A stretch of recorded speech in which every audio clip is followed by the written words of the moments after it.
This is the voice of freedom. We are not one voice. We are many.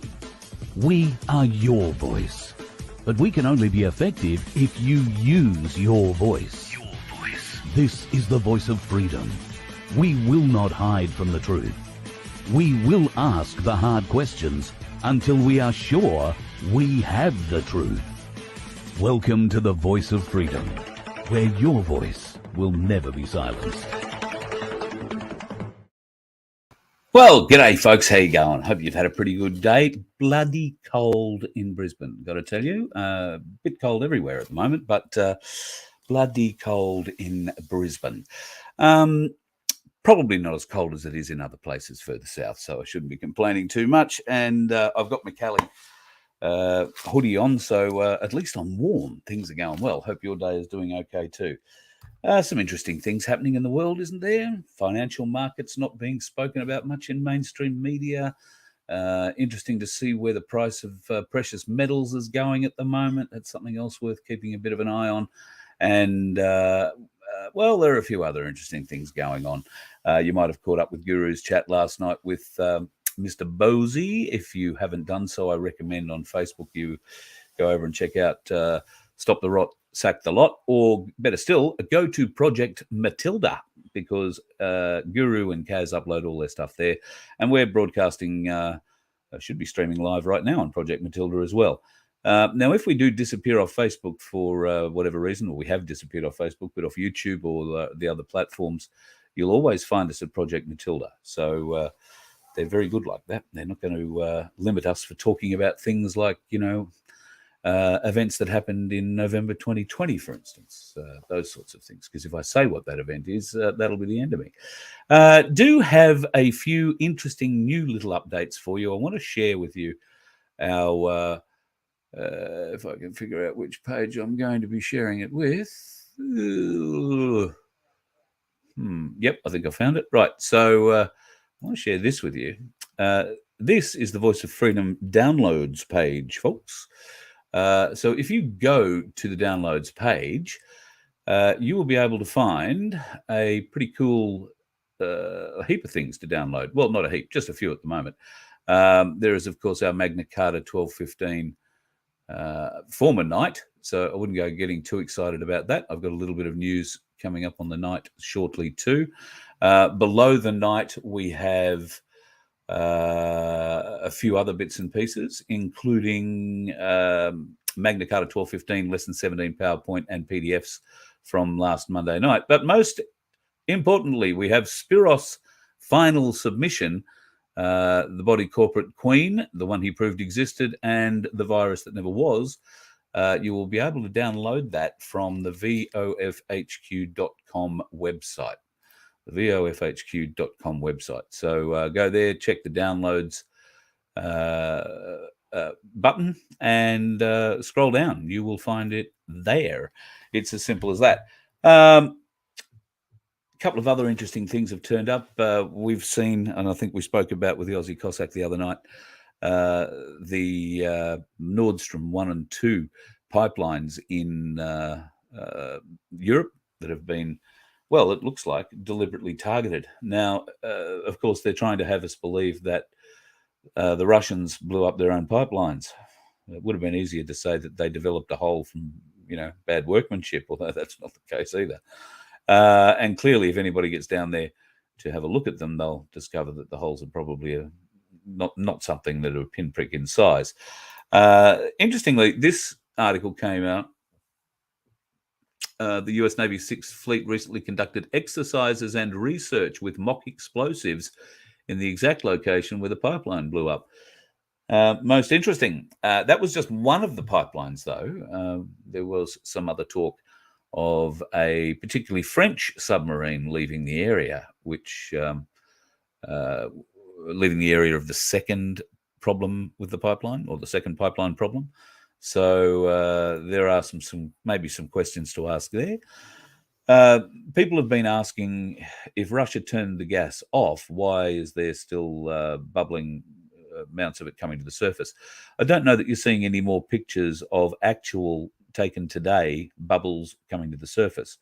Russia has turned the pipeline off. The problem is the pipeline works with a push kind of arrangement. The gas gets pushed from Russia and gets pushed into Germany. Now, I don't know how Germany works, whether or not they've got suckers on the pipe that suck it through too, but when the big pushing bit stops at the Russian end, the gas that's already in the pipeline just stays in the pipeline. It doesn't go any further. It just stops. So, of course, if you put a hole in the pipeline, any gas in that pipeline is going to escape through it, and it will look rather dramatic because, let's face it, those Nord Stream 1 and 2 pipelines are some thousands of kilometres long. So there'll be a lot of gas lying in that pipeline, not going anywhere until somebody puts a hole in it. And that, of course, is when it's going to come. Of course, that's a finite amount of gas. It might go for, 24, 48 hours, depending on how big the holes are, I suppose. But after that, there'll be nothing left. And unless Russia turns the gas back on again, which, of course, they won't at the moment because, A, they're in dispute with Germany about the gas and Germany owing them some money for it, I believe. And B, it would be a bad corporate citizen that turned the gas back on into a pipeline that has a hole in it. So the Russians are going to need to go and fix the hole, or maybe the Germans, or maybe both. I don't know how that's going to work. But I think Germany is in for a very cold and very expensive winter. And I have a friend, a very dear friend, who lives, well, we may as well say Munich. And I'll be talking to him about the sort of problems they're going to be encountering because they do survive through winter on natural gas. Most Germans stay at home all winter. And why wouldn't you when it's minus whatever the hell it is outside? Although Germany's winters have been a bit milder over recent years. But that is something to play out. And of course, if it were discovered that America, under NATO direction, decided to put a hole in one of those pipelines, and the French decided to do that too, that's why I'm getting the NATO connection, then one would have to think that is cause for war. But war against who? Or whom, should I say? War against NATO? Yes, I think that's probably the best. But NATO is not really anything. NATO is a collection of countries that seem to have subverted the military aspect that's been added to those countries, or from those countries, those member nations, and created their own little army out of it that does its bidding, lawful or not. So let's get rid of the UN. I agree with all of that. But interesting times ahead. Now, this one's going to be interesting. We've spoken a lot about cloud seeding. I have a couple of gentlemen who I won't name because they do like their anonymity. But I have a couple of gentlemen who for months and months and months have been tracking flights all over Australia. Reasonably low-level aircraft, anywhere flying between 9 and 14, 15,000 feet, occasionally up to 20, but usually flying patterns over towns and cities of varying sizes in different parts of the country, but seemingly going back to those same parts and doing the same very tight stitching runs again. We've had everything from surveying to spraying the jab into us from the air, suggestions about what these aircraft can be doing. And I can tell you that we have absolutely no further details on that. However, I have also heard and have said for some time that I didn't believe that commercial jetliners were involved in any of the chemtrails that we see in our skies. I always thought that that would be a military or at least a private jet organization that was involved with that, not, as it turns out, our commercial airlines. So I've received some very interesting images. I think you may have seen them too. There's a lot of people who've probably seen them. Now, these are weather anomalies here in Australia, a global weather engineering system. All these images were supplied by a guy called Dave Brooke. And these images will explain a little bit about what we're seeing in those clouds. So the artificial mares or formations absorb moisture becoming an extremely bright and unnatural looking form of cloud. Now, I think we have all seen something very similar to that. But wait, there's more. So it's called biofuel injection, and that comes through commercial jet aircraft. It's used to create permanent to semi-permanent moisture-absorbing silk strands. Now, the bit I like is permanent to semi-permanent. So you can see in his pictures here, there is a jet, top left-hand corner. It's doing its thing. You're seeing what's meant to be the contrail if you're listening to certain people.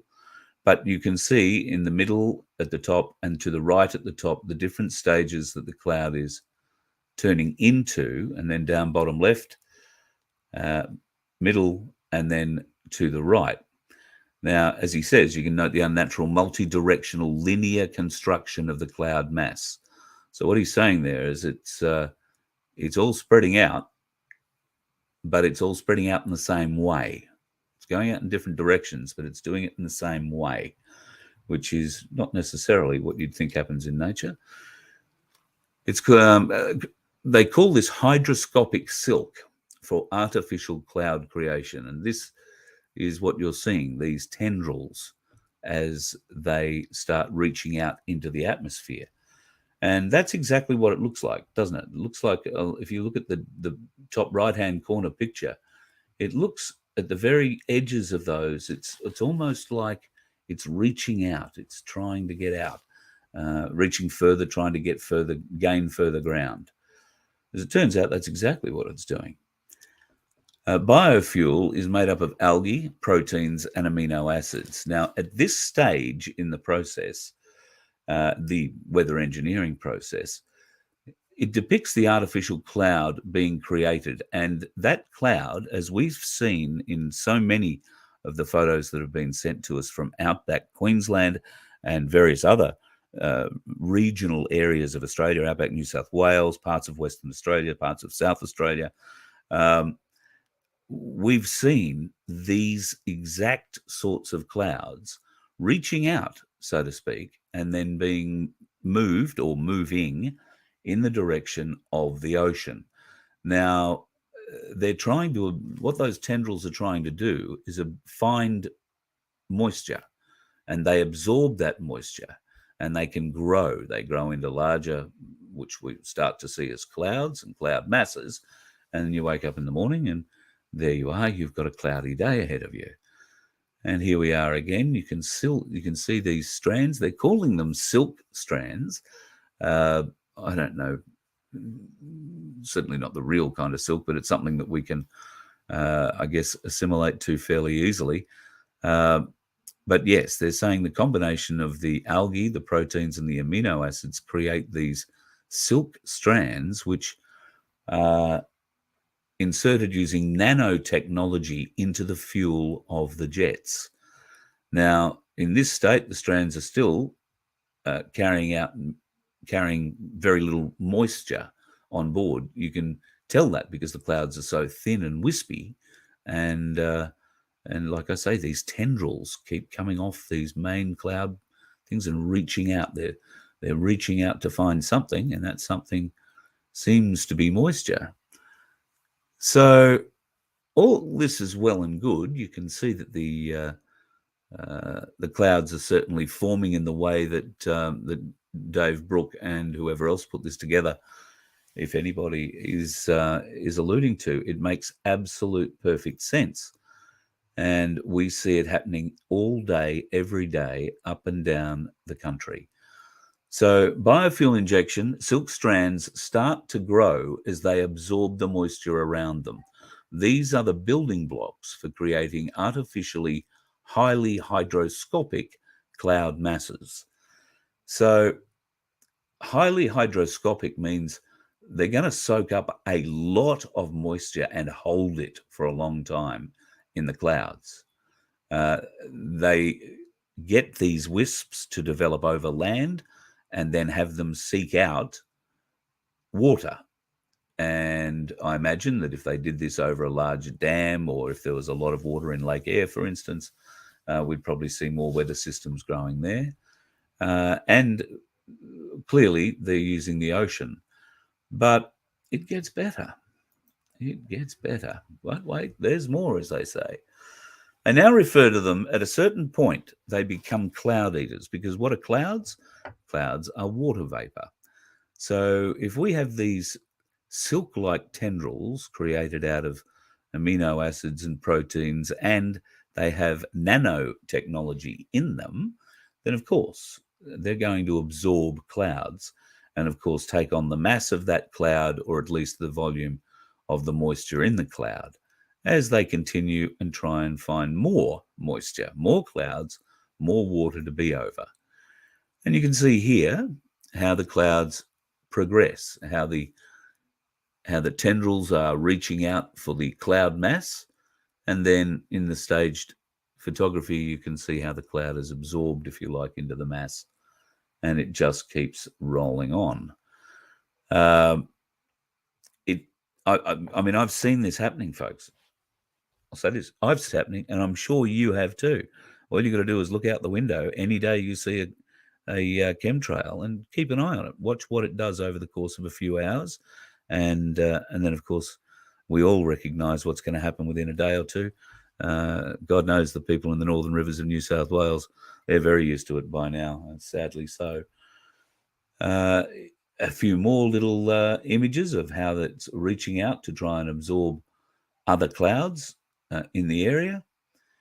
And then, well, it gets a bit interesting. These fiber strands, these silk fiber strands, who are sucking up moisture, absorbing moisture, all need to do something with it, don't they? I mean, we know that there are certain things that they get around doing, filling the clouds up and having them dump in certain parts of the country. It's always very interesting to see how that part of the thing gets there, and I'll get to those images very shortly. These are just a few more examples of those silk strands. And they say they're reusable, permanent/semi-permanent. Remember, I said that in the first slide. Reusable artificial silk strands head for the ocean for their next weather-engineered event. Now, I'm led to believe that these things are usually between 35 and 37,000 feet. That's where the best winds are, I suppose. That's where the best opportunities are for it to grow and spread and carry on with all of that.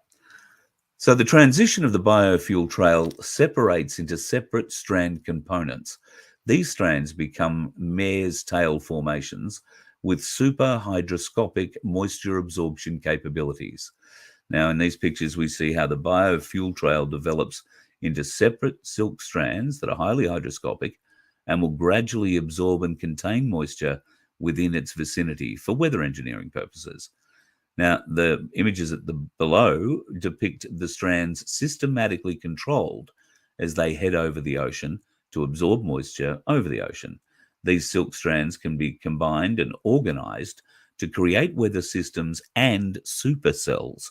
So what they're saying there is they can grow these things in different parts of the world or different parts of the hemisphere and bring them together. How do they bring them together? That's probably the interesting question for me. The biofuel component strands are on a mission to absorb moisture for weather system creation. Now, the biostrands grow thicker and whiter as the hydroscopic artificial clouds grow during the moisture absorption process. So they look like normal clouds, well, supposedly normal clouds, as they grow. Certainly not in the early stages, though. You can see that wispiness again as it reaches out. It's almost like the first thing that springs to mind, if you've ever seen the movie Venom, I think of Venom when he's out of the body and he's trying to get somewhere. It's like that kind of goo that creeps along. That's how I'm sort of feeling about these clouds. They're not very flash at all. Now, the biofuels contain, as I said before, algae and proteins and amino acids. Those ingredients create the silky substance based on spider webs. The silk is hydroscopic and absorbs moisture rapidly in its immediate vicinity. The trails have the capacity to stretch and grow as they absorb moisture. The trail has the ability to grow appendages and reach out to nearby moisture-laden areas. And obviously we've seen a few pictures along those lines already. Anomalous fibrous clouds close up. So it's interesting that we're seeing those waves in the clouds. You're seeing those ripples. I think we should probably get down to where those ripples are coming from, because I think we need to be a little bit concerned about all of that. So the biofuels contain the algae proteins, amino acids, and they create the silky substances. Moisture-absorbing strands are capable of stretching and growing in size, and the mist is capable of stretching and growing in size. Of course, as it does, it gets a wider, further field of things that it can absorb, so to speak. Now, once the biofuel has been injected into the troposphere, it can grow into silky strands or spread out into a moisture-absorbing mist. So we've all seen those strange mists, haven't we? And some of us have actually experienced them at night. I think more particularly in Victoria, where the mist got a bit heavy, and it was, well, we don't know what it was coming out of the sky. It certainly wasn't snow, but it kind of looked a bit like it, a bit weird.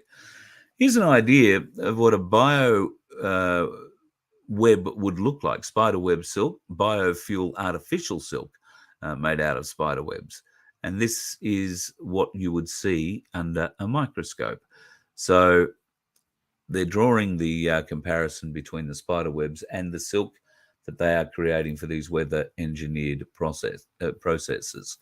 Now, all these biofuel trails were specifically aimed at these anomalous artificial cloud maestro, increase their hydroscopicity. Is that how you say it? Hydroscopicity for weather engineering purposes. So they're engineering them, put them in the best places so they can target clouds or stuff that might already be in the area that might have some power behind them. They can absorb those. And of course, they keep all that power inside them until they're told how and where and when to release them. That one's a little bit hard for me to read as I look at it right now, but hang on, if I blow it up full screen, let me see. Commercial jets are engaged in weather engineering technologies, components and particulates in a nano-sized capacity are in the jet fuel. The jets target specific areas to add hydroscopic materials to these specific areas in the stratosphere at approximately 35,000 feet. These artificial clouds then absorb and retain moisture for the purposes of engineering weather events. With experience, you can predict where and when a jet will leave these trails with 100% accuracy. They are purposeful and intentional and have nothing to do with vapor trails or humidity or temperature. We're dealing with the fact that there is a global weather creation system now active on Earth. And you can see in there the approach, the target, the injection, the departure, and well, I guess the results. It really is quite amazing. I will continue, find the next slide for you. That goes to show a huge amount of what we've been talking about. The question I have, if they're putting things in the jet fuel, and well, you've got to think the airlines must know something about it. How do they know they must have a separate injection system that injects this stuff through the fuel system at given or particular places and times and heights. Because if you're on a flight from, I don't know, Brisbane to Singapore or Brisbane to Bali, then, or Sydney to Bali or anywhere up the East Coast,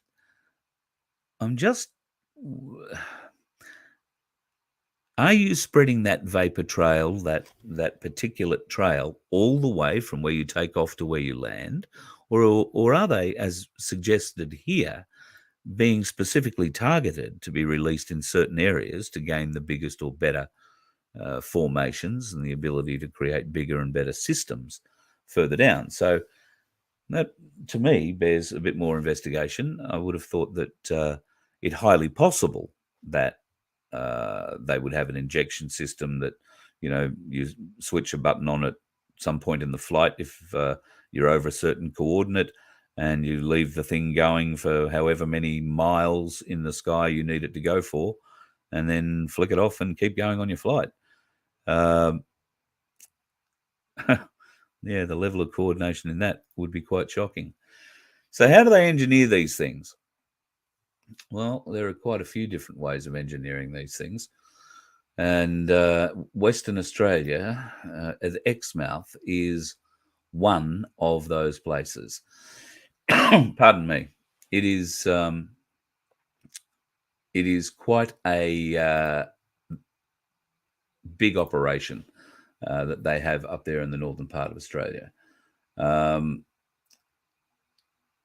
They have a number of submarine capability communications, very ultra low frequency communication hubs up there. They also have, and I thought I had a picture of it here, but I can't find it at the moment. I'm sorry. They also have this magnificent installation that looks like a pentagram. They're not the only ones to have that. We have a couple of them. In fact, I think we have 5 in Australia. One of them is at Exmouth or up north there somewhere.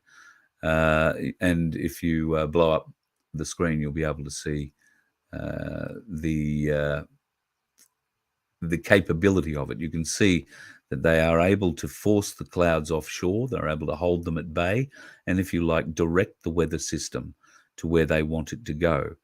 And it certainly looks at the moment like they want to direct that weather system coming off the northeast corner of Australia down south around the bottom end of Australia and into the Gulf, where it will blow up and, of course, come across the main part of the country.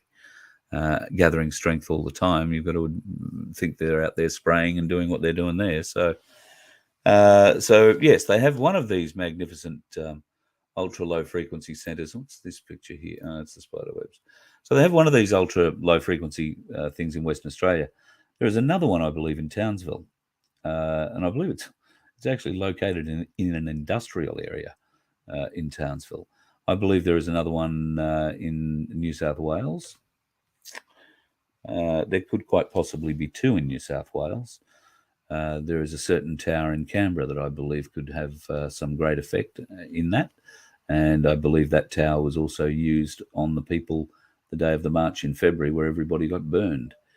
There is also, I think, a tower at Williamtown, or at least a facility at Williamtown, where they can help modify the atmosphere. You've got to understand that part of what they're doing from the ground with these things is heating the atmosphere and exciting those nanos to do whatever it is the hell that they're going to do. Now, it's a great thing that we can engineer rain. It's a bad thing that the ability to engineer rain seems to be in the hand of the bastards who would flood us, who would see us out of our home, put into smart cities, kicked off our land for no money or very little money because, well, it's flood land and it's not worth anything now, is it? So be aware, folks. It's a big game we're playing, and I think we're about to see a whole heap more truth come to light. Of course, there are many people who just won't believe, who don't believe. And we've been trying to wake them up. Friends, family, colleagues, strangers. Now the time has passed for waking them up. There is no point now. Now we got to look after ourselves and get ready for what comes next, because what comes next is going to be, well, I think we're going to be more of a help there than we can be trying to convince the normies now that there is something afoot. They could still be waking up tomorrow morning and investing in the share market, where they probably should be walking down somewhere and buying some silver. So let me go through a few questions here. Who authorized the planes to deploy? Well, that is the $64,000 question. You've got to think the World Health Organization, the UN. Yeah, I don't know. Who's going to be doing that? Shane, have I mentioned the part? Have I mentioned in the past you'll be knocking on doors? We're going to see that soon. Yes, me knocking on doors. Yes, at the local aeroplane companies that are flying these short trips. Yes, I've tried. One of the ones in, well, I won't say exactly where, but one of the ones I tried is in a very secure building. It's secure for another reason, I think, but it's just fortuitous that they happen to be inside it. And I'll be honest, I haven't been back on the Sunshine Coast able to go to the airport where the other office is in a few weeks. So no, I haven't been back for that one. I do apologise. We are looking at it in other ways and at other airports. In fact, I have some pilots who can get airside anytime they like, and they're very happy to keep an eye out when these things turn up in their neck of the woods. Yeah, muzzle flash. Now that's very good. Operation Popeye. That was well, I think one of the early weather engineering things. Sort of went backwards though. Weren't they trying to? They were trying to drown the VC in the cave systems from memory. I think that was half the plan of that. I don't know that worked out terribly well. Thank you for your service, sir. If you served, my biological father served in '67 in Vietnam. So thank you for your service.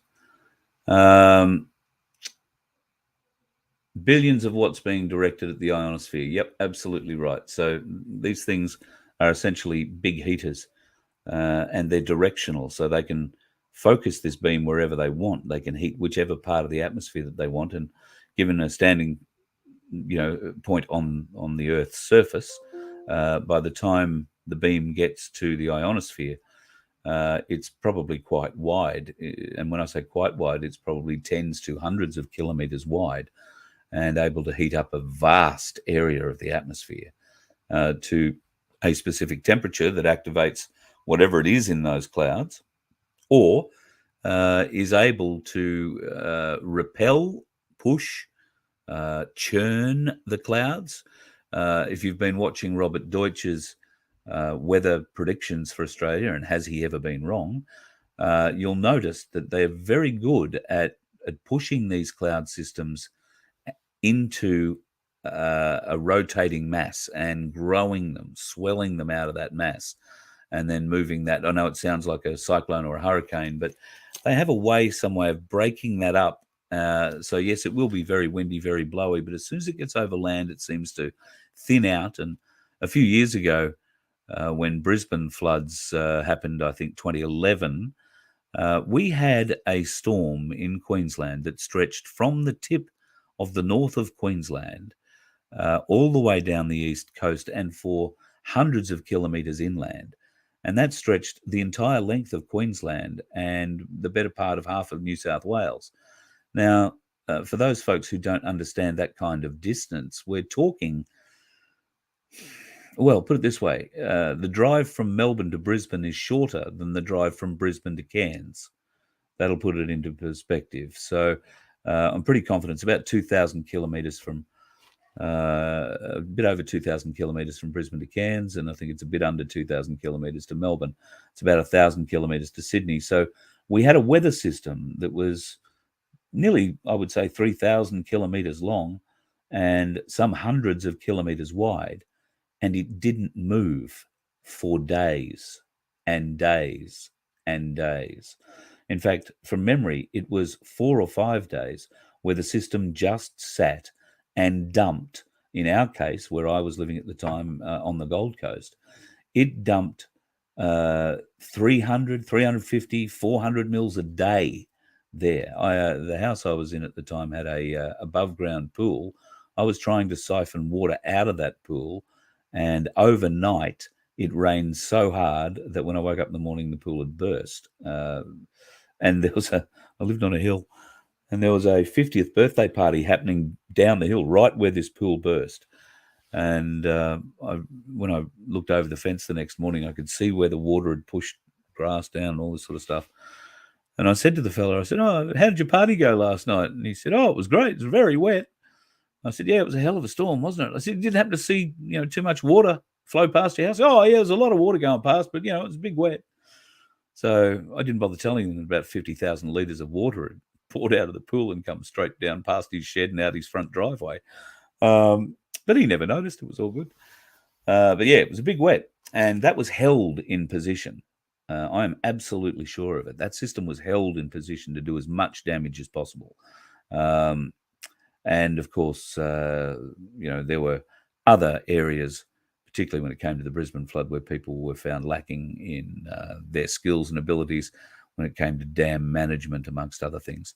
So everything contributed, but that's the way they're playing the game, folks. They are putting something in the jet fuel by the look of it, and they must be able to switch it on and off at will, because what's the point of, unless you're going to create a weather system in the middle of the Pacific so that you can really wreak havoc on poor Michelle Lee, who we will get an update from. I'll try and arrange that for tomorrow night. Michelle has had some very favourable days behind her. I think at one point I read one of her posts where she'd made 67 miles in one day, which is a new record for her. And let's face it, to row 67 miles in 12 or 13 hours, I think she said, is just superb. So she's obviously got some very good waters to be rowing in, and clearly managed to get in a stream of water that's going in the right direction. So brave woman. We'll hear more from her, I hope, in the next couple of weeks. She does have a satellite phone. We don't want to ring her and hassle her. And, at the time of the morning, last time we spoke to her at Singleton, she'd rung me at about 5 o'clock in the afternoon saying, can we do something now? And she was going to bed. Actually, no, it was earlier than that. It was about midday. And she was going to bed then. And I said, oh, look, no, let's do it tonight when the show's live. Can you do that? So she woke up at like 2 o'clock in the morning, her time, so that she could do that little chat with us live. And it turned out Ricardo Bosey turned up and missed her that night anyway. But we'll find out where she's going. But that's the kind of thing they can do. Fly over the Pacific, release this crap. Although I don't know. See, these emitters, these heaters, they've got them on ships as well. So, a ship can be out in the middle of the ocean. Nobody can see what it's doing. We know that they've released fogging machines on hot air balloons, taken those up to stratospheric level and fogged, tried to create clouds, rain clouds with fogging, and God knows whatever else in those machines we're putting out. We also know that they have emitters on certain boats that are capable of heating the atmosphere. So if you need it pushed onshore, for instance, you've got to have something on the other side pushing it. So that's where these boats come in real handy. And the funny thing about them is they must be very well disguised, probably cargo boats, big cargo ships with containers, I would suggest. And some of those containers, particularly on the top row, will just open up and they'll have an emitter or an array in there that'll just do what it needs to do out in the middle of the ocean. So be interested if there are any people working on the wharves that ever seen anything like that, had to walk past and saw something strange. Maybe you can let Sean Ambrose know. He speaks your language. And he'd be very keen to talk to a few of his old mates from the Maritime Services Union, I am sure. All right, folks, going to make that pretty much a short one tonight. Let me have a look and see if there's anything else. Peter Shaw, you live on the Kalula coast and have noticed trails turn over in the coast and then off the plains go inland. Yep.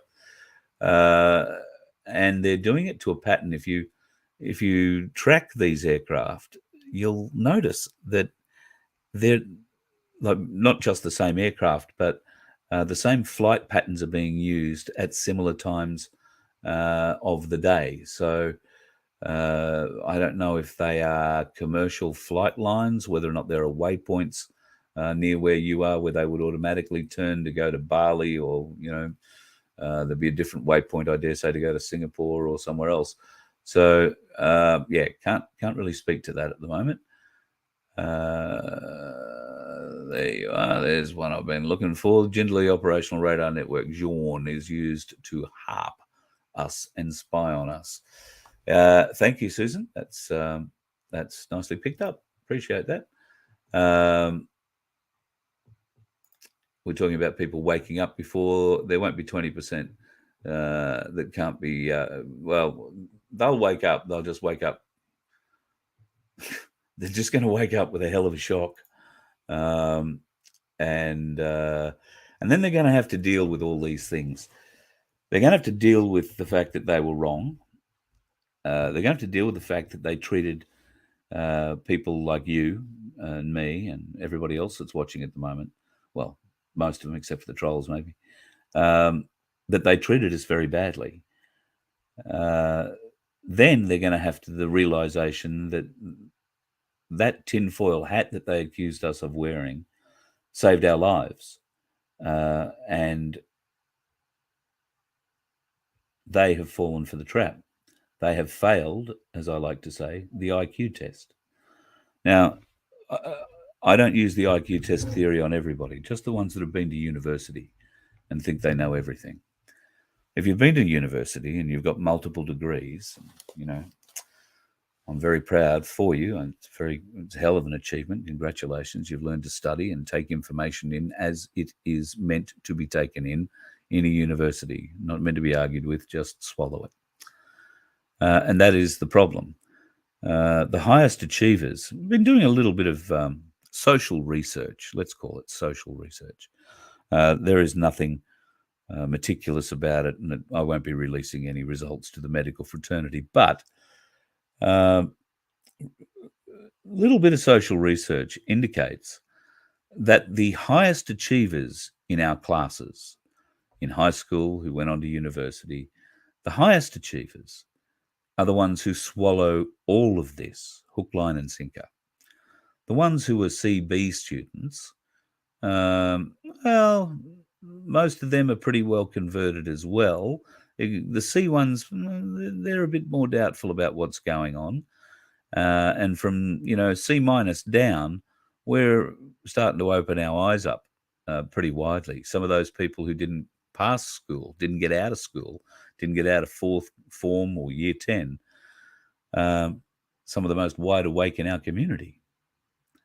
So when I talk about the IQ test, I don't mean it as a shot or a slam or a slant at these people who think themselves highly intelligent because they've gone to university and gained multiple degrees. They've missed one really big lesson in life, and that's to look at what's in front of you and question it.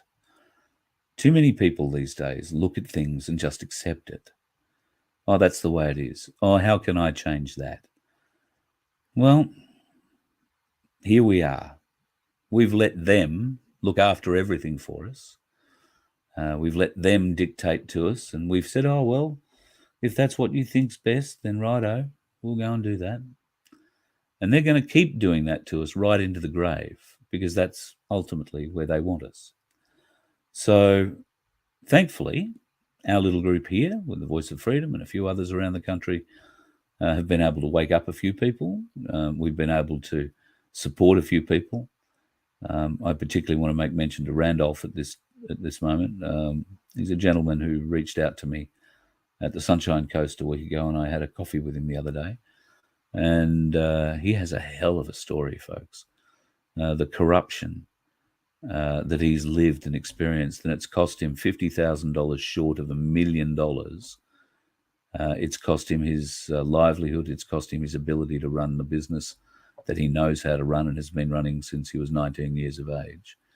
They've taken everything from him, everything. And he has all the proof of all the corruption, all of it. So we're going to try and help Randall, like we're going to try and help other people who've got similar stories. There are ways, there are means, but at the end of the day, nothing is going to change unless we all stand up and change it. This can all end tomorrow, as long as we stand up. We have to stand up. So to that end, I like to come into towns and ask people to stand up, especially the ones that like to come and see the show. Cherie, who is now the national coordinator for Voice of Freedom, is doing a magnificent job. And thank you to everybody who's contacting her and asking questions about, well, everything from where is Spiros's finding or summation rather, to can I have a show in my town. Cherie at vofhq.com is the lady to talk to for all of these things. Well, not so much. Go to the website, vofhq.com, and go to the downloads page if you want to get Spiros's 46 page, I think it is, summation. It's some interesting and heavy reading, but well worthwhile having a look at. I'm about halfway through it at the moment. So I recommend it to you. If you found the Brett Sutton case that we were talking about with him the other night on the Sunshine Coast interesting, then go and have a read of his summation and proof of the Queen. Which Queen? That'll be the Queen. So, yeah, some interesting things going on there. Touring-wise, touring is such a rock star word. Trust me, there's nothing rock star about what we're doing. I'm going to Victoria. Yay! I think I said last night that I was going to be there on the 14th of October. I lied. I'm going to be in South Morang on the 15th of October. I haven't got the venue in the forefront of my mind just at the moment, but I'll let you know in days to come, and I will put it up on the website possibly a little later tonight. From South Morang, we are going to Shepparton, to the Terminus Hotel on the 16th. Now, I think that is going to be a day show, and I think the 16th is a Sunday. So we will probably say, come in for lunch and stay for the show, which will probably kick off at 2 o'clock or something like that. So the Terminus Hotel, and contact Cherie at vofhq.com, and she will put you in touch with the people in Shepparton who are taking the tickets for that, or organising the tickets for that, the seating for that. We were going to be in Shepparton to do, I think, a Magna Carta week as well. But unfortunately, time, and Shepparton's a busy place. They've got events on. So it's a bit impossible that week to stay. But we will come back. Have no fear. Have a feeling that's also true for South Morang. On the 19th of October, people in Frankston, if you are a member of Darren Bergworth's My Place, the community shed, then you're going to want to book your night, because we got a big one lined up there at Darren Bergworth's My Place on the 19th of October. At this stage, it looks like I will be heading to Tasmania. Hang on, Cherie is telling me things. I've got it all wrong. I'm a dick. Righto. South Morang is a midday show. There you go. See the benefits of a phone. And Shepparton is a night show. So there you go. I got that a bit ass about face. My apologies. South Morang is a midday show, and Shepparton on the 16th is a night show.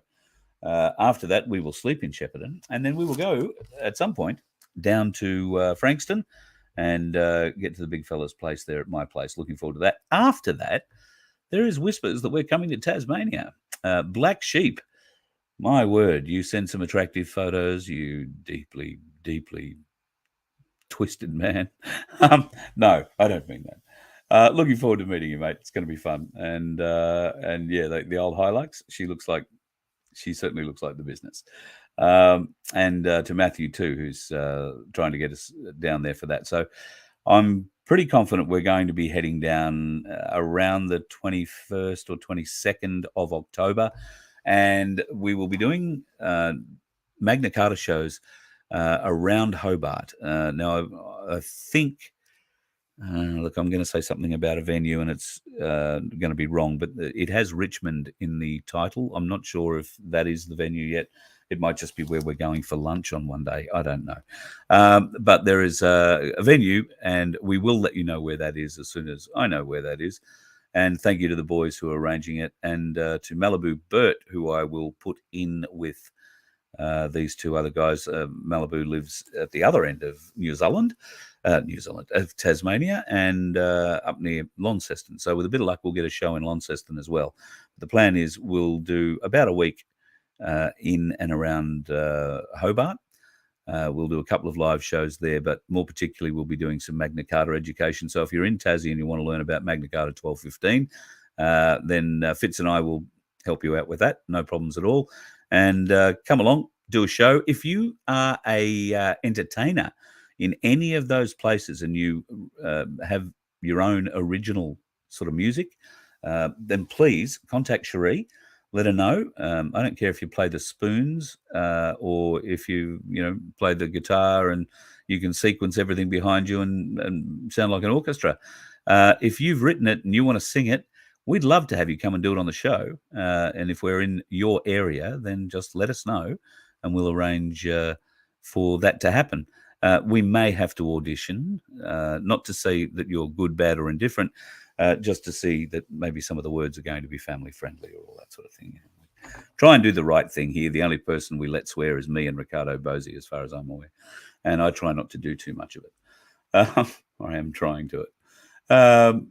Just going through your questions, folks, and seeing what I say. Okay, here's a good one. How sure are you that the globalists won't win? I read that Australia will become part of the USA, Queensland, New South Wales, and Victoria will be renamed. Okay. I'm sure the globalists won't win. I'm sure of it. I'm so sure of it.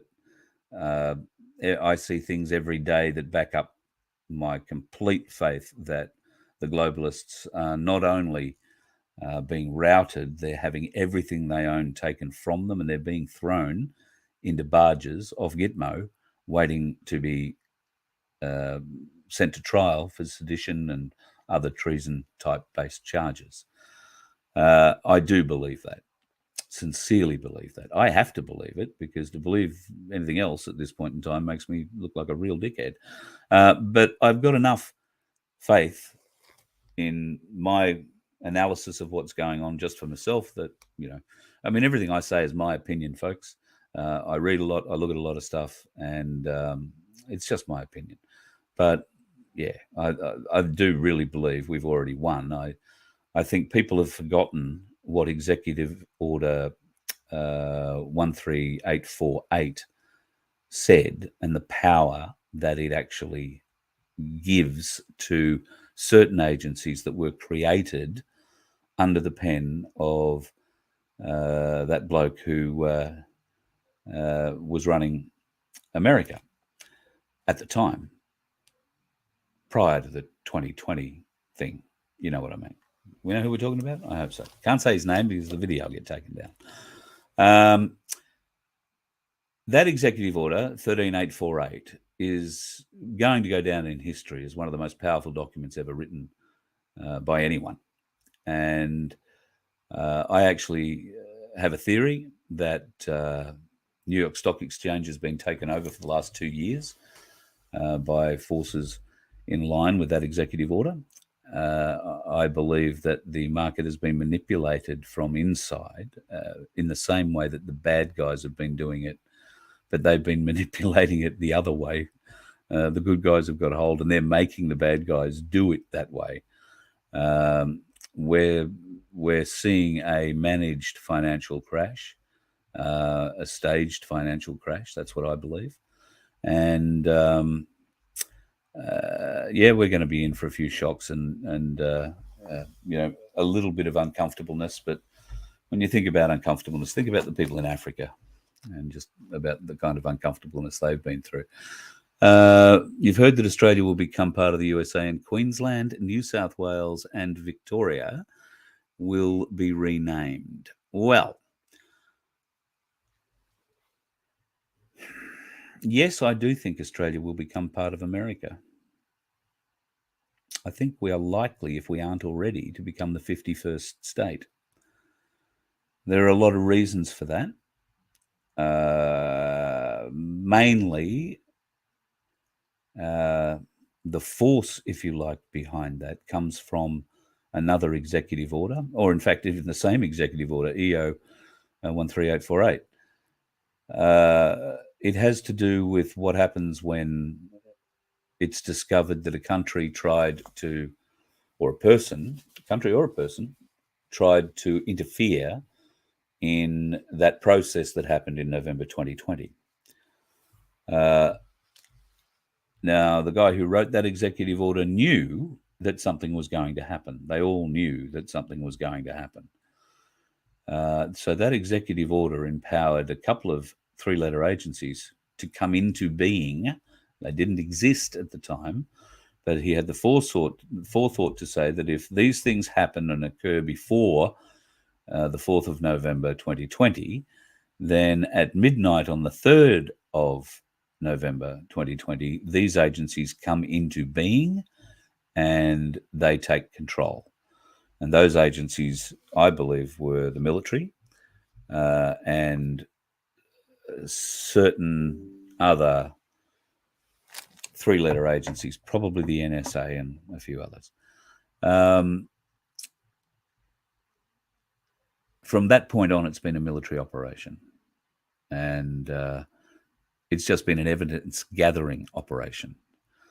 They couldn't bring it all down overnight because the world would have turned to shit. I mean, it's going to turn to shit anyway, but at least there's enough of us now walking around with half an idea, and I swear to you, it is only half an idea. While we say we've been down rabbit holes and we've seen horrible things, and we have been down rabbit holes and we have seen horrible things. We've heard horrible things. But I don't think you're going to be made to suffer that. So I don't think you're going to be shown certain parts of it. All of it will be there. All of it will be available for you to see, I'm sure, if you want. I don't think they're going to force it down anybody's throat. They're already starting to put out really interesting videos talking about Nasara Jassara. People who say Nasara Jassara doesn't exist. You might be surprised to learn that in Russia, the people in the disputed territories of Ukraine that Russia has now taken back under its arm, under its wing, have had all their debts forgiven. If they owed money on their house, it was forgiven and they were given the deed of their house. If they bought a new tractor and owed a huge amount of money to the bank on that, it was given, the deed to the tractor was given to them, no more loan. Jassara has worked in similar fashions in Iraq, in India, and in America. In fact, there is a lot of video evidence you can go and source for yourself. People opening up loan documents saying your loan balance is zero, your student loan has been forgiven. And in America, student loans can go to hundreds and hundreds of thousands of dollars. Those loans have been forgiven. You don't have to pay anymore. Congratulations, on with your life. So there is little evidences of this happening. It's not out of the goodness of their hearts that the banks are giving you back all the money that they took from you in credit card charges and those sorts of things. If you hadn't been part of those big cases that they've been running against the banks, there have been some pretty big class actions. And I was part of one of them. I think I got $127 back, which was, pretty great. But then again, I'm not known for having huge amounts of money in the bank, so they probably weren't able to take much of mine. So those sorts of things, I think, were putting us on notice that things are changing. So, yes, will we be part of America? Yes, I think we will. Yes, I think we will fall under the auspices of the US Constitution, at least initially. But after what's coming, the world is going to need a new constitution. And that's where Magna Carta 1215 comes in. And no, not all of Magna Carta 1215, just the trial by jury part. That's the bit that we want working. As for USA, Queensland, and Queensland, New South Wales, and Victoria being renamed, well, if the news comes out about the Royals and we're shown their true nature, then I suspect Victoria, named after Queen Victoria, maybe, might want to change its name. Queensland might want to change its name. And New South Wales, being New South Wales, is probably worthy of consideration. How attached are people to the name of their state when you figure out that it's named after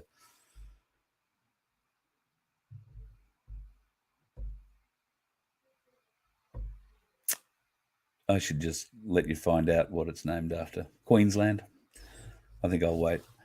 Yeah, I think once you figure out what the Queen was, you're probably not going to be interested in calling it Queensland anymore. God knows what we're going to come up with, beautiful palm tree place or something. I don't know. We come up with some stupid names sometimes. What was that? Boaty McBoatface or whatever was another one. Yes, they do manipulate the wind. Yes, Dane Wigington's Geoengineering Watch. Yeah, I haven't been and seen. I've been aware of Dane, and I have heard about this this supposed whistleblower. So yeah, I'd be keen to have a look at that.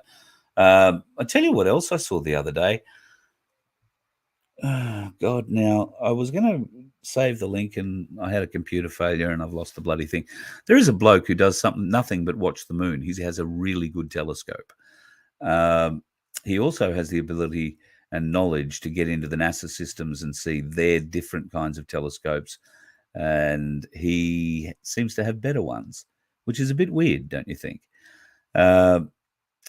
Anyway, he was showing us some very interesting video of the moon, particularly with ships departing, ships landing, buildings, all sorts of interesting stuff. Ben Sees All, I want to say it is. It might be something. I think it starts with a B. Someone Sees All YouTube channel. The moon. Well worthwhile having a look at. If I dig it up, if I can find it again, I'll dig it up and play it in a show. And that's all I'm going to say about the moon. I want to say so many things about the moon, but I'm not going to say anything about the moon. Barefoot Gypsy, Mount Gambier, beautiful part of the world. Give my best to the Blue Lake. And who do I know there? Craig Parham, marvellous man. Bugsy and the lovely Susie, wonderful, wonderful people. I don't know. Is Pat Fleming still in Mount Gambier? Anybody know Pat Fleming? Kirsty Button.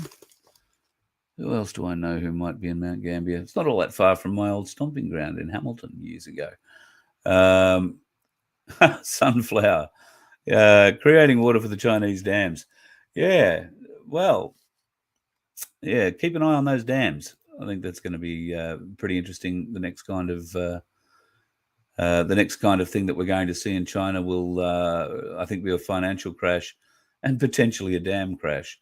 They have to be a bit careful. We've always heard talk about Three Gorges Dam being brought down.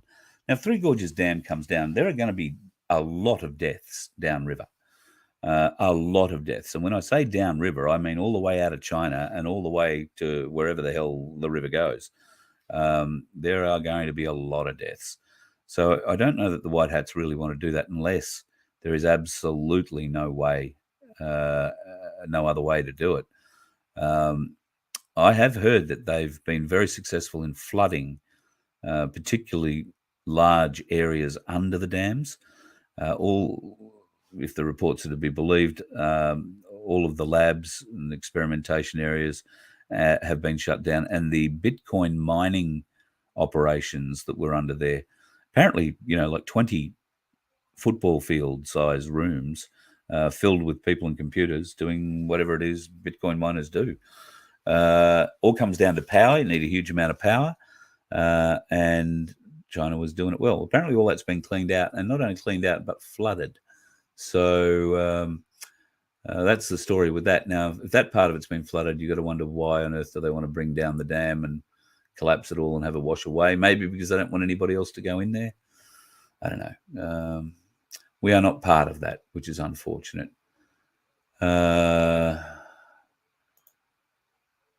So, Crunchy, what are you saying here? Do you see them doing the same weather system like you mentioned? Yes, I do. They're going to keep playing that for as much as they can, although Ricardo came out, I'm pretty sure it's Singleton, didn't he? And he came out and said that the White Hats are now doing all the spraying. So, I don't know. Look, combating the spraying, they're trying to do something the other way, yeah, I don't know. What do we say? We say, thank God somebody's in there fighting for us, and please God, let it be over soon.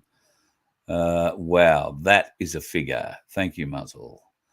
In far north Queensland, flood killed approximately 750,000 beef cattle. Have you heard the latest stories? Now, I haven't got the email here, but I will bring it up. I don't know how true it is because it's one of those. This is an email I got from a friend kind of emails. If you're a dairy farmer, I'd be very interested in learning from you if you are being coerced into getting your herd jabbed with something other than the stuff you would, ivermectin or whatever, that you would normally put into your herd.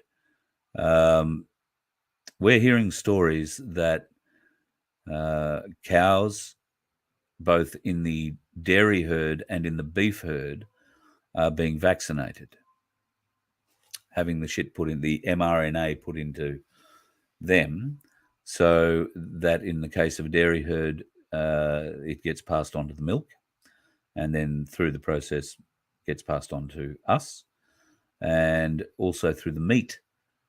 Now, we've thought for some time that they were trying to do this through our vegetables and other things, but it turns out there probably isn't anywhere in the food chain they haven't been able to get to. So it's becoming more and more important, I think, that we start considering growing our own veggies and growing enough of them to share with a few people around the local community. And that's where places like my place that Darren Bergwerf has put together are going to become so important. That's where, places like your people's council in your area is going to become so important, because homegrown vegetables, homegrown meat, maybe, farmers that you can trust aren't going to be coerced to have their herd injected by something or someone with nefarious intent. So bear that in mind. I can't tell you whether or not it's true. It's just one of those, here's an email I got from a friend, I'm passing it on to you kind of things. But if there is a dairy farmer, and, I grew up around a dairy farm, I know that you've got to do certain things for the herd at certain times of the year. But if you have been advised by anybody from the people you are selling your milk to the Department of Primary Industries or whoever else might have some sort of authority over you, that you must now have your herd jabbed with whatever, please get in contact with me, carl@vofhq.com. I'd be really interested to hear if that were the case. And folks, I think it's worth, how we were very successful with the Aussie Cossacks postcard campaign? I think we need to consider writing to the major milk producers in this country en masse. I think we need to be writing to all of them, all of us, and explaining that if this is what's going to be coming out in our milk, then they're going out of business. People will not allow this sort of shit to go down. They won't allow this mRNA to be slipped into milk, food products, or anything else for that matter. So I think maybe we should start considering a letter writing campaign. I know that Norco, I think, are probably only they may be the only Australian big milk producer left. I think Paul's are owned by an international mob. I want to say a Chinese company owns a lot of the milk processing in Australia, or a number of Chinese companies. I'm pretty sure that's the case. I'm happy to be proved wrong, but go and look up who owns the. Well, when I grew up, it was Murray Goulburn down in Victoria, and I don't know who owns Murray Goulburn these days, but I'm pretty sure it's not the farmers in the area that it used to be. I remember the Koroit Murray Goulburn very, very well. Spent many, many Christmases there. Let me just see what else is in our little chat box here. Yeah, a lot of people talking about Harp and Darper. It is, some, Evil 1 and Evil 2, or Evil 1 and Good 1. I don't know. There are two schools of thought on Harp and Darper. that they're two sides of the same coin fighting against each other, one good, one bad. Yin and yang. I don't know. Let's see. IQ equals and EQ. Thanks, Nairi. What have you got up here, Natalie? Yeah, that's the problem, isn't it? That these people are going. I got off track. I didn't finish there. These people who've been going on with the IQ and thinking that we're all morons, they're the ones that are going to wake up one day and be too embarrassed to walk out the front door, and we're going to get noticed that they've done something stupid to themselves. There's going to be a lot of suicides, folks. Going to be a lot of suicides. People are going to be scared. Some people are going to be scared. Some people are going to kill themselves out of pure humiliation that they didn't see this, that they were taken in, that they didn't see this great deception. And that's the sad part of this. None of us were meant to see this great deception. Nobody blames anybody who hasn't seen it, even still, although it's much easier to blame people for not seeing it at this late stage. But we have to remember, even though these people were at times cruel toward us, even though these people were at times very supportive of having us shunned and segregated, locked away, some were very supportive of having us literally locked away in the smart cities, read concentration camps that have been set up around the country. There's still a chance that could happen, I guess. These mad bastards, when in power, just might come for us all in the death throes. I don't know if you've ever had the experience of having to strangle something or break its neck or whatever, a bird or whatever. The animal, and I've only ever had to do it once, and maybe I did it wrong, I don't know. But from what I've seen, not just in my experience, but in others, animals, people, I guess, fight hardest just before they die, just before the end. And at the end, when it's fight or die, there are no rules in the fight. You'll do what you can to survive. So we are yet to face that coming from these evil bastards. That's coming. And it's not going to be pleasant. And it may have something to do with 5G and the technology that's now running around inside the people. So we need to be a bit careful. We need to be awake and aware and have a bit of tin food in the cupboard, have a bit of cash in your pocket, and be watching, be wary. Keep an eye on me, keep an eye on the other freedom fighters, Guru. We'll all have little bits of news. Some of it the same, sometimes a little bit different. I'm not the kind of bloke who likes to hold a story or get upset because somebody got a story out before I did. This is about getting the news to you folks. So I don't really care who tells you about it. If you hear it from me, great. If you hear it from Simeon or if you hear it from Guru or Kaz or, well, I'll be honest, they're probably the only ones you're going to hear it from. The other ones will be too busy telling you about themselves and what a great rally they're planning for you to come to and, which goat they're going to go on. Oh. Well, you know what they do to the goats. So yeah, a bit of fun. All right. Oh, shit. I've gone an hour and 14 minutes. I was going to do half an hour. I always say that. Will I be interviewing Digidad and will I be interviewing Digidad Andrews? No, I don't think his security would let me and him in the same room together. Don't think that happens. Ali.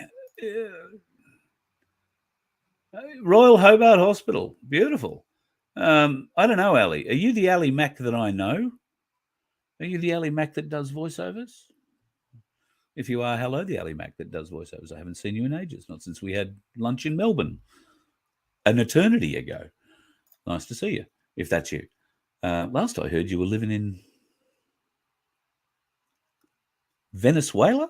If that's you, Ali, There you go. Voiceovers in Venezuela. Oh, how good would that be? Probably be pretty good if you're working for the fuel company.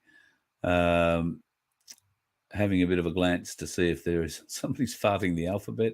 I don't know. See, I can't keep track of all these. Farting the alphabet? Really? Seriously? We have the highest quality chat here at the Voice of Freedom. I'd like to thank you all for your input. I was texting the Aussie Cossack last night. He's recovering well. Somebody, there you go, Kanga. 13848 is international too. Yes, it specifically mentions international interruption in that event that happened in 2020. And I have two words for you. Alexander Downer. Have a think about that for a minute and wonder where that goes. Russell J. Gould, full stop, full colon, backslash. What's up with Russell? Oh. Russell Gould said today all courts wide closed, or were closed, I'm hoping that says, in martial law. That may have been in America. I haven't heard. I'm actually doing a radio show in America tomorrow morning, which is tonight, their time. In fact, about 12 hours, I guess I'll be doing it. So I hope to learn a little bit of on-the-ground intel about that. If you feel the urge and want to check it out, I think I'm on 11 o'clock Eastern time, not daylight savings time. So probably midday daylight savings time. If you go to the OChelliEffect.com, OCHELLI effect.com, you'll hear what we're talking about. Chuck Ocelli, we've had him, I think, on my show in the early days. We haven't spoken to Chuck in a while. He's actually been quite unwell. So good to see that he's back on his feet, and I'm looking forward to catching up with him and Dave tomorrow on their show. If you want to tune in, it's live online at the Ocelli Effect from 11 o'clock Queensland time tomorrow, midday anywhere else, I guess. The OChelliEffect.com, and check him out on Facebook and give him a like. He's a lovely bloke who has a deep, deep, deep knowledge of JFK history. That doesn't make him a QAnon or a Q type person. He just has a very deep historical knowledge of what went on there. Very good. Peter is talking about John Peter is talking about cognitive dissonance. Peter, John, I couldn't agree more with you. There is so much of it around. I just don't see what you're referring to further up in the chat. I'm sorry I couldn't see that. Okay, this is going to be an interesting one. Yeah, 1776 American Constitution, the true and real one, starts from America to all countries and includes Australia. I tell you what, Diane, I beat you. I'll give you one more. Magna Carta 1215 beats the 1776 American Constitution by 550 years. And when the Brits invaded and colonized, if you like, America, America came under Magna Carta 1215 and still is under Magna Carta 1215. What a lot of Americans don't understand is that up until recently, the Queen was still the Postmaster General of America, or at least the Queen's representative was. England still ran America. And that Postmaster General office is key to all of that. So, yeah, interesting times ahead. People are going to learn some really, really interesting stuff. There's one from Ali Mac. I don't think you are the Ali Mac. So there you go. Nice to meet you, Ali Mac. Anyway, you've got a famous name, because the Ali Mac I'm thinking of is a very famous voiceover lady. She's a huge talent. Sienna, oh yeah, you're talking to Bill. Bill's talking to you. Everybody's talking to each other, but they're not talking to me. All will be revealed. Starseed, it will be. Do you have a hint on the timeline? Just interested? Asking for a mate. Yeah. Yeah. Well, Ricardo, if you didn't see Ricardo's chat last night, he said by the end of the year we should have full disclosure. So that doesn't mean they're going to wait until Boxing Day to dump it all on us. We are seeing, different sorts of disclosure every day, and it seems to be getting wilder and wilder. You're not seeing this disclosure being acknowledged. You are seeing it, but it's not being acknowledged as in mainstream media. So they are starting to write the stories, and some of them are starting to ask questions why, but for the most part, they're still making excuses or giving reasons why X, Y, Z is happening that are certainly not ever based in anything you and I would refer to as truth. So when we see that media narrative start to change, I think we're going to be much closer to the full reveal. Now, I don't think the media are going to change willingly. So there's going to need to be an event staged where all the media is willingly looking at it and willingly feasting on it, if you like, as our current media does. Once that event has been put on and the media is gathered and doing what the media do at those sorts of things, then I think there will be a lot of exposure, and they will not be able to avoid it. They'll have to cover it, and then they're going to have to start admitting it. And all this is planned. Eventually, those people will go off our TV screens, but they're there for a reason now, because we're familiar with them. They're who give us our programming, and we accept it. And when I say we, I'm talking about the other we's, not us. So once they've outlived their usefulness in the programming realm, they'll be moved on, and there'll be other people like Maria Z, I'm hoping, will wind up on our screens. I think she's a great talent. Having a bit of a look, our learning for MC3 is okay. Yeah. Well, Magna Carta 1215 is going to be relevant because the US Constitution, if they're going to roll out, and bear in mind, I don't think Australia is just going to become the 51st state. I think there are probably going to be 55 or 6 states to America by the time this is finished. I actually think we are already a state of America. I think Scott Morrison, when he went over and saw the other president, not the one that's there now, I think he was I think he was presented the file at that time and said, we have you, we have everything, we know everything, and here's your choice. You can put on this ankle bracelet and you can take these Marines back as your personal bodyguards until such time as we recall you, and you will play this exactly as we tell you how to play it, or meet your clone. And a door opens and in walks a clone. I think that's what happened to ScoMo. He chose the ankle bracelet. A little hint for that. You remember the 60 Minutes interview? Do you remember the ukulele? Do you remember him singing April Sun in Cuba? Not really knowing the words or the chords or anything else, but that's the song they got him to sing. April Sun in Cuba. What's in Cuba? Well, apparently a whole heap of barges at the moment are in Cuba. Whole heap of barges. Lots of people living off them. There's a good one. Sunflower says, your daughter's been given a bill for $10,000 for a course she never started. Well, one would hope that would be a pretty easy bill to get out of. Yeah. It might not be. She might have signed for something and went past the date where you couldn't pull out. Maybe that's how they've got you. At any rate, don't pay anything yet. Hold off. And seeing if I can pick up any more questions out of here quickly. I don't want to keep you guys up too long. Bill's explaining what happened in Building 7. Good on you. Yes, there was something like $400 trillion worth of gold in Building 7 on the day the World Trade Center came down. When Building 7 came down, the $400 trillion wasn't in there anymore. They have found that money, interesting. They found that money in a tunnel in Iran, from memory. $400 trillion in gold. That was initially going to be what Nasara Jassara was backed with when they had planned to announce it that morning. In fact, the meeting to make the announcement was planned for, I think, 9:30 on the morning the Twin Towers were struck. And the offices of the people who were running the whole Nasara Jasara thing were on one of the upper floors of Tower 1.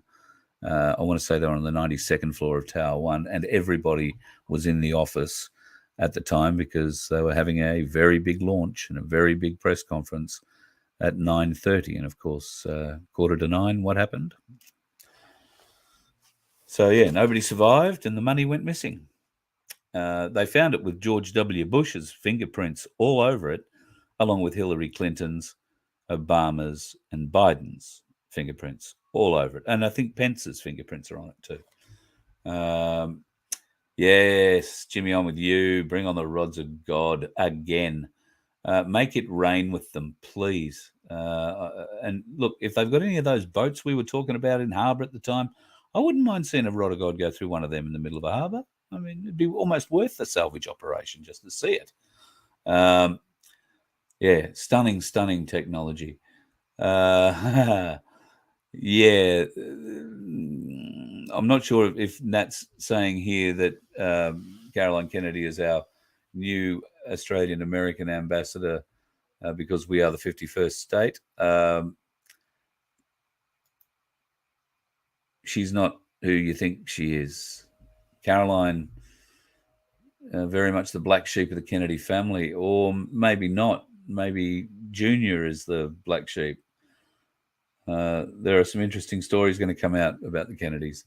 Chuck Ocelli tomorrow, ocelli.com, the ocellieffect.com. And yeah, check it out. Tasmania needs to go back to its original name, Van Diemen's Land. It just sounds so much cooler, doesn't it? I think so. I'll ask the people when I'm down there, when we go to Tassie at the end of October, see whether or not they'd like to go back to Van Diemen's Land. Be interesting to see that is. Queen Victor, yes. I'm glad I'm not the only one. Are we going to let the secret out, DJ? Queen Victoria, you mean Queen Victor? Yes. Queen Victoria may have had bits under her skirt that were unexpected for women of the time. In fact, probably unexpected for women today to have bits under their skirt. But yeah, Queen Victor was an interesting soul.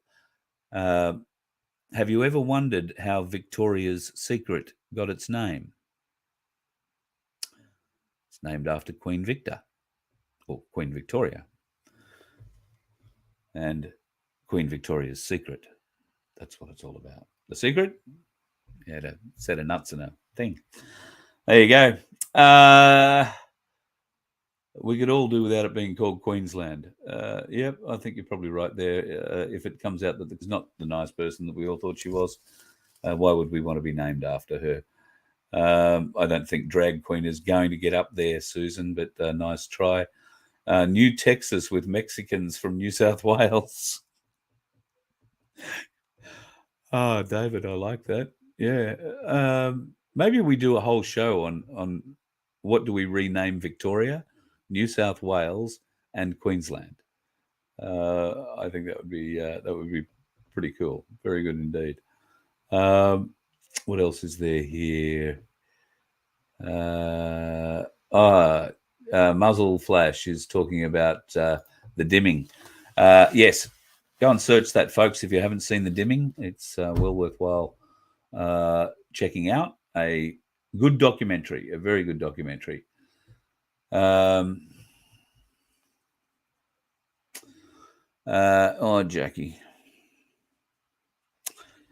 All right. Jackie, I want you to watch me closely. Come closer. Jackie, the Queen was a lizard. Yeah, I'm not calling her a name. She was an honest to God lizard. Yep, reptile, skin, whole deal. I know you don't believe me now, but it will come out. You will see proof. King Charles is a lizard too, but he likes children. I have a theory. You know how the world hates Prince Andrew because of his like of children? Charles is worse. And I think Charles is about to demob, dethrone, deprincify, whatever the hell you call it. He's going to take away the HRHs and the princess monikers off Andrew's children. And I think Andrew's going to get real shitty about that. And I think he's going to show the world some proof about Charles and why he shouldn't be king. Wouldn't that be the way to bring down the monarchy? Just a theory. Just a theory. My head works in mysterious ways, and nobody ever suggested in any way that I get it right, even half the time. But if you were going to bring down the monarchy and Andrew is the little... I mean, if all is lost for Andrew, if he's never going to get any kind of foothold back in public royalty, in the public royalty business, and his daughters are going to lose their monikers, maybe Sarah, who I still believe is the Duchess of York, loses hers, then what's Andrew got left? Nothing. He's just become one of us. And he knows damn well that Charles has got a lot of secrets. He may well have a lot of evidence, a lot of video evidence. So I think it would be a very interesting way to bring him down. A very interesting way to bring him down. All right, having a bit of a look here. Let's see. I can't see anything else that's needing to be addressed. There's no more freedom in the US, if anything. Yeah, well, your freedom's going to come back, I think. Yeah, what's going on there with Sleepy Joe? Bit of a problem at the moment. But we all know that. I mean, the battery in the drone's just about flat, isn't it? It's got to be. It can barely keep his eyes open. It's, yeah, very sad. Very, very sad indeed. Geez, Dave. Mount Gambier, September 1946. Mate, you were keen. Was the lake still blue then, or did it have a different colour? 1946. Congratulations, mate. That's a long time. You would have been growing all sorts of stuff, I dare say, or maybe a business owner in town. I used to try and sell radio advertising in Mount Gambier years ago. Hello to the Gazzards. Do they still own a car yard over there? Bruce sees all. Thank you.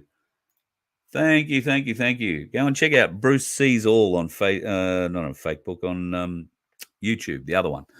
Yeah, Bruce Sees All. Go and have a look at his latest moon video and then come back and have a discussion about it. Thank you so much, Rumble. Appreciate that. Yeah, that was driving me mad. Poultry's been jabbed for years. Yes, I believe that is the case. Unless you grow your own chooks and your own eggs, you are not safe.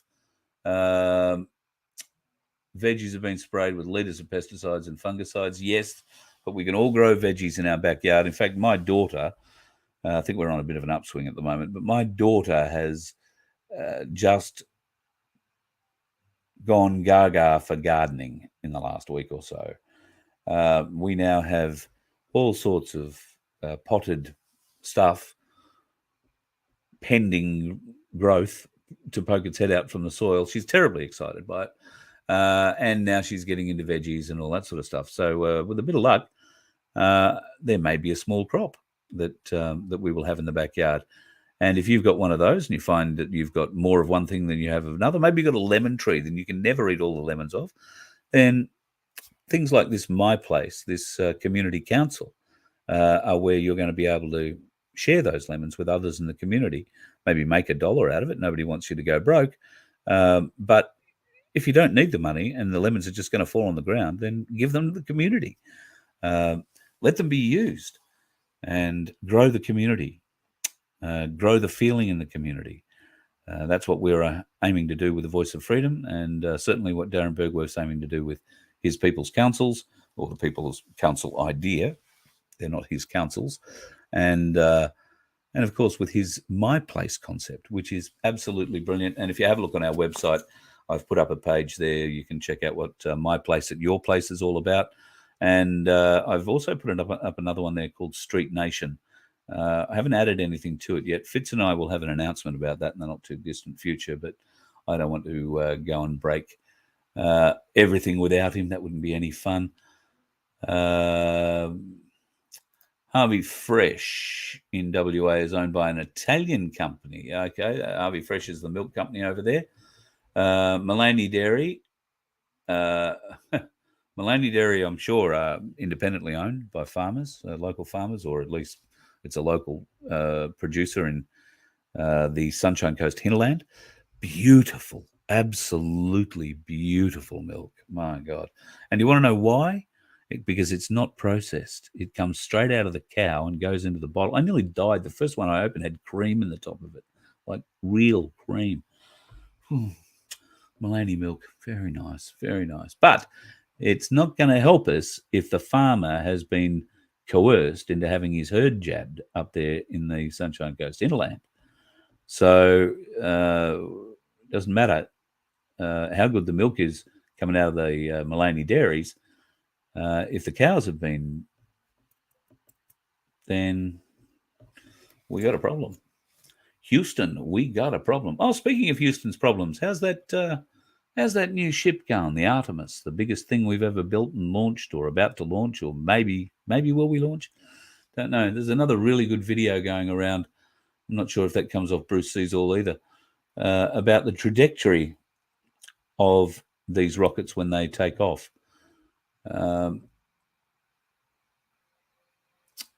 I'm being... For those of you that are a little bit awake, there might be a reference there to flat Earth. So if you want to go and explore that, I'm not talking about flat Earth here yet. We'll have that conversation one day, but there is a lot of interesting things. I've seen a lot of interesting things about that theory. It's very, very interesting.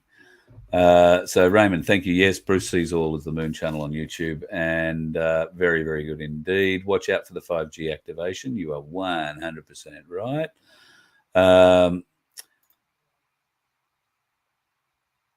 No more information on Ripcord just yet, other than I believe it's in action. I have seen some videos now. I don't know their original date stamp, so I don't know if they're old, don't know if they're recent, but I suspect they are videos that are maybe about 12 months old. I haven't seen them in the public domain before. That just means they're being released now. They look like briefings for agents. And there is a lead agent in a room essentially explaining what's going on. And he is referring to the US Treasury Department, where he said, oh, you may not have seen it last night. It happened, or yesterday it happened, at a weird time. But yesterday the Treasury Department was surrounded by police cars, military trucks, and prison vehicles, prison buses. And they took everybody out of the US Treasury. So I don't know how long ago that happened, but he suggested that they too were on a barge off Gitmo awaiting trial. So things are happening, whether or not we see them or not. Have you been to Washington? Do you know anybody who's been to Washington, D.C. recently, since we've been allowed to get on a plane again and fly? The reports that I get, which are only secondhand, that Washington is closed for business. You can walk down all those big wide streets and see all those big government buildings in the precinct, if you like, of the swamp. And in many cases, there are boards over the windows. The doors are shut. Places like the US Treasury. Doesn't that strike you as strange? There's a few weird things around the White House too, still, although it is seemingly coming back to normal. The wall that was built around the White House has been removed. That wall may have had a lot of uses. It didn't go all the way around the White House, interestingly. It just seemed to block the view from Pennsylvania Avenue, and it was high enough so that you couldn't see people being marched out to it, stood in front of it maybe. You couldn't see any firing squads standing there ready to fire into it because it was too tall. But it's gone now. We do know that the White House was used for trials and a couple of other buildings in Washington, D.C. So who knows? Maybe some of the executions happened there as well. The whisper is that the White House will actually be destroyed. And I would expect a rod of God to be used. So keep an eye on the White House. That's going to be an interesting day when all that happens. Here's a great question from Starseed. When am I going to have Ricardo Bosi on again? Whenever Ricardo Bosi says he'll want to come on again. He was on Dave's show last night. They had a bit of a chat about life, the universe, and everything. Dave's undergoing a bit of a troll fest at the moment, unfortunately. So I feel for him with that. Rick's come out, obviously, to give him a little bit of support, which is wonderful. And he did say that it's a very busy time. The indications I got out of it, at any rate, that we'll get full disclosure by the end of the year, but there's going to be a lot in the next week to 2 weeks. I could really see that Rick was jumping out of his skin to tell us things that he really couldn't last night. So he's either a really good actor, or I think things are going to be happening in the not too distant future. Something here from you, Rumble. I heard the government had said that the health department to humans from being able to nanotech in all our food was so beneficial that it had the necessity to notify us for properly labeling the food. Of course, that'd be the excuse they use. Oh, it's so important we can't tell anybody about it. God, no. And have we researched it? Well, yeah, a little bit, but we need to research it on the people a bit more. That's pretty much how it goes. All right. Now I've nearly gone 2 hours. So hour and 40. That's probably enough. You need to go to bed. I started late in the first place, so I do apologize. I hope you found tonight a little bit interesting, folks. That weather stuff, when it came through to me, because I've been sort of poo-pooing the idea that it's been coming from commercial jets. But clearly there is an opportunity for it to do that. And if there is a switch inside, switch on here, fly for X amount of kilometers, turn switch off, keep flying. I reckon that's just something else they'd put in the book for the pilots to follow. Nothing too difficult there. In fact, they could probably even put it under the book as a different thing, so the pilots don't even know what they're doing. And that's probably the case, particularly with commercial airliners, because, well, I know a few commercial pilots. They're lovely blokes. Lovely bus driver. Yeah, lovely blokes. Just seeing if there's any more question. Yes, more on the firmament. Thank you, Nairi. Okay, there's Nairi's hint for tonight. Go and look up the firmament. If you don't know what the firmament is, go and look up the firmament. I'm not talking about it, Nairi, not yet. I want to wait until that Artemis rocket takes off and see where it goes. Because I know there are going to be so many angles of that launch taken. There'll be no denying what's going on. So, well, denying or proving. Could be proved all wrong too. So yes, the theories will be good. The Artemis rocket is one to watch, folks. I keep saying it. That Artemis rocket is going to be an event. I'm sure of it. The largest rocket man has ever made, going to the moon, unmanned, filled with cameras, so it can beam back the latest, greatest images in 4K or 8K or, bloody super screen size. Yeah, let's just wait and see. I'm pretty sure that's going to be an event.